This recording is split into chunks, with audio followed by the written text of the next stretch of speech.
Madame, Monsieur, encore une fois, merci de rester avec nous pour ce MAC du dimanche. Au sommaire, à 9 mois des élections, les regards sont rivés vers le Parlement où sont attendus des projets, des lois essentielles, notamment des réformes sur la loi électorale. Le Parlement congolais a ouvert sa session de mars dans un contexte particulier. La crise sécuritaire et économique impose son rythme au-delà du défi électoral qui est également au centre des débats. Les deux chambres du Parlement seront-elles en mesure d'élaborer toutes ces lois dans le délai afin de ne pas freiner le processus électoral déjà en cours?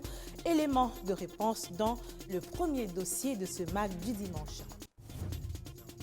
Dans les quartiers généraux des partis politiques, les armes s'affûtent en prélude des élections. La plateforme politique du président de la République n'est pas du reste. L'Union sacrée pour la nation se restructure avec comme enjeu principal les élections. Un comité directoire des 6 membres a été monté avec comme objectif la réélection de Félix-Antoine Tshisekedi pour un deuxième mandat.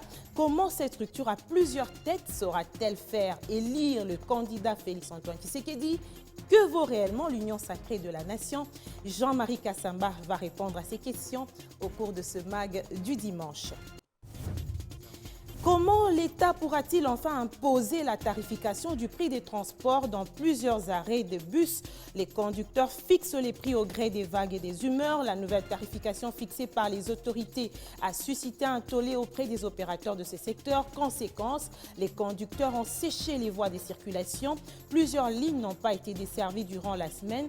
Les arrêts des bus étaient bondés de monde. Les négociations se poursuivent entre-temps avec les deux parties pourvu qu'elles trouvent un compromis dans un bref délai pour décongestionner la situation dans la capitale.